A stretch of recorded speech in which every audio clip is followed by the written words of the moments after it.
Саламатсыздарбы? Zipgrade менен компьютерде иштөө үчүн мына жерден Chrome'да ачабыз. Адрестик жолчого zipgrade.com деп жазып, Enter'ди басабыз.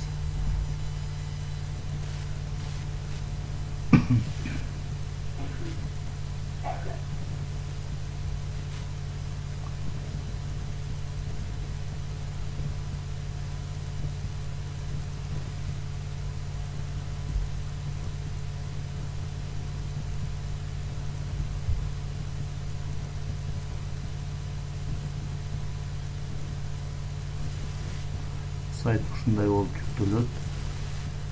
Сайт жүктөлгөндөн кийин мына Answer Sheets деген жерди бассак, жооп баракчалар чыгат. Бул жерде англисче, эгерде орусча которо турган болсок, мына жерден перевести деген бассак, орусча которулат. Листе ответов дегенди бассак, жооп баракчалары чыгат. Эгерде бул орусчада көпчүлүк учурда сайттарда кээ бир бөлүктөр иштебей калышы мүмкүн. Ошон үчүн оригинальный кылып алганыбыз жакшы. Мисалы үчүн бул жерден кайра англисче которуш үчүн мына жерде перевести этой страницы деген бар. Ушуну басып показать оригинал десек англисче болот. Эгер орусча түшүнбөй кала турган болсок, ушул жерди басып туруп перевести десек орусча болот. Листе ответов Answer же болбосо Answer Sheets дегенди бассак, бизге жооп баракчалардын үлгүлөрү чыгат. Мындай болуп 20 суроого ылайыктуу жооп баракчасы, 50 суроого ылайыктуу жооп баракчасы, анан 100 суроого ылайыктуу жооп баракчасы. Эгерде 20 суроолукту тандап иштесек дагы болот. Бул жерде 20 суроодо чыгарып алгандан кийин 5 суроо киргизсек дагы болот. 10 суроо киргизсек да болот, 20 суроого чейин мүмкүн, 50-ге чейин. Ылдый жакта PDF форматында скачать этип алсак болот, же болбосо PNG форматында сүрөт түрүндө скачать этип алсак болот. Мисалы үчүн бул жерден ушу PDF форматында асмасак, 20 суроолукту ушундай болуп чыгат. Бул жерден сразу принтерге чыгарып алсак болот, же болбосо скачать дегенди бассак,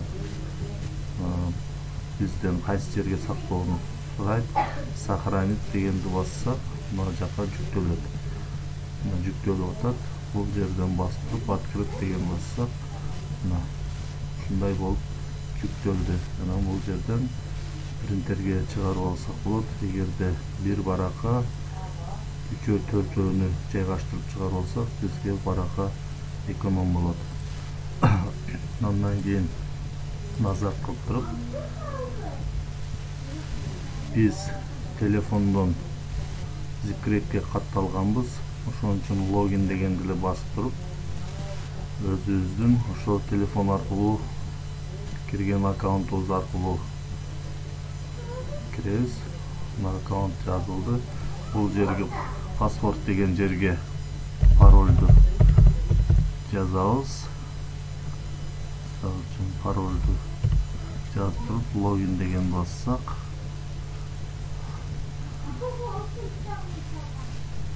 мындай болуп сайтка кирет. Username деген жерде аккаунтубуз жазылып турат. Subscription деген жерде мына 100 баракка чейин бекер текшере алабыз ушул аккаунт менен. 100 барак текшерип бүткөндөн кийин бул аккаунт менен текшере албай калабыз. Эгерде каалаганча баракты текшерүү керек болсо, анда биз 1 жылга $7 төлөп сатып алсак болот.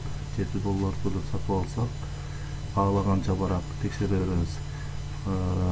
Бир мектеп, бир аккаунт менен сатып алса болот. Бардыгы ошол бир эле аккаунт менен колдоно берсе болот.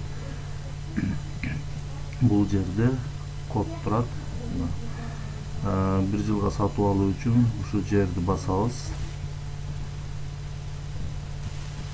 Бассак ушундай бет ачылат.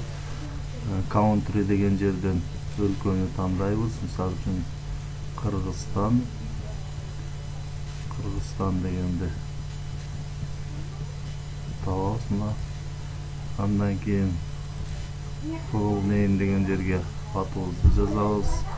Андан кийин организация, адрес, ушуларды толтурабыз. Көчө, шаар, поштанын индекси, ушуларды жазып анан next дегенден кийин бизден картаны сурайт. Картанын номерин жазабыз. Кайсы жылга чейин жарактуу экенин, QR кодду жазабыз. Ошонун баардыгын жазгандан кийин биз 1 жылга сатып алабыз. Биз телефондон окуучулардын ишин текшергенибиз. Мына жерде класс деген бассак, телефондо текшерилген жыйынтыктар ушул жака келип түшөт. Мына ушул жерге келип түшөт. Мисалы үчүн 10-класстын жыйынтыгын көрүү үчүн аны бассак жыйынтык чыгат. Бу жерде азыр жыйынтык жок экен. Мисалы үчүн 5-классты карап көрөлү. 5-классты карап көрсөк, мына бул жерде жыйынтыктар турат. Мына ар бир окуучунун жыйынтыгы ушинтип биз телефондон текшерген учурда компьютерге автоматтык түрдө келип түшүп турат. Мисалы үчүн Абдымиталь кызы дегенин жыйынтыгын көрүү үчүн ушул жердеги балды текшере турган баса турган болсок, ар бир окуучунун жыйынтыгы ушундай болуп чыгат. Бул жерден экспорт as PDF дегенди бассак, мындай болуп чыгат. Бул экөөгө птичка коюп туруп, экспорт as PDF дегенди дагы басып койсок, скачать этилет. Мындай болуп барака ар бир окуучунун жыйынтыгы ушундай болуп таблица түрүндө дагы чыгат. Бул жерден скачать дегенди басып койсок, компьютерге скачать этилет. Мына сохранить дегенди басабыз. Компьютерге скачать этилди. Кийин муну открыть деп туруп, принтерден чыгарып алып туруп, файлга салып сактап коебуз. Андан кийин назад бассак, бул жерден мисалы үчүн класстарды түзүп алсак дагы болот. Мына classes дегенди басабыз. Бул жерден add new class дегенди басып туруп, мисалы үчүн 11-класс классты жазып туруп, save class деген бассак, ушул класс сакталат. Мына 11-класс сакталды. Бул жерде ушул класска байланган окуучулардын саны чыгып турат. Бу жерде ошол окуучулардын фамилиясы чыгат. Бул жерде бассак жыйынтыгы чыгат. Бул жерде бассак ар бир окуучуга берилген жооп баракчасы чыгат. Мисалы үчүн ушул 11-класска окуучулардын тизмесин байлоо үчүн класс түзүлгөндөн кийин students дегенди басабыз. Бассак ушундай болуп чыгат. Add new students дегенди басабыз. Мына ар бир студентке компьютер сайт автоматтык түрдө ID номер берет.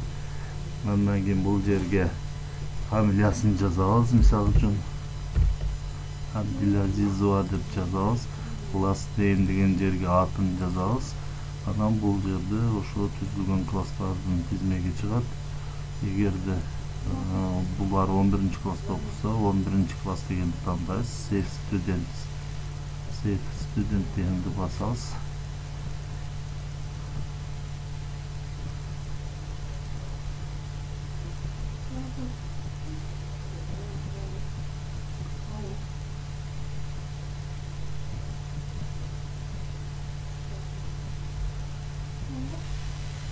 Бассак, ошол 11-класска ушул окуучу байланат. Андан кийин кайра эле add new students дейбиз дагы.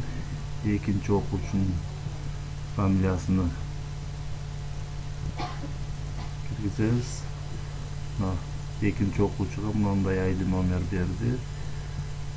Last name дегенге экинчи окуучунун фамилиясын жазабыз, last name дегенге атын жазабыз. Классын тандайбыз, Safe Students дейбиз. Бул дагы 11 класска байланды. Мына жакта көрүнүп турат. Add the new students дейбиz. Мына 3-чү окуучуга башка ID номер берди. Last name дегенге мисалы үчүн дагы окуучуну жазабыз.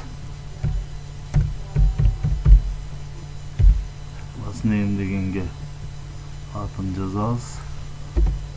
Фамилиясы. Атын жазабыз.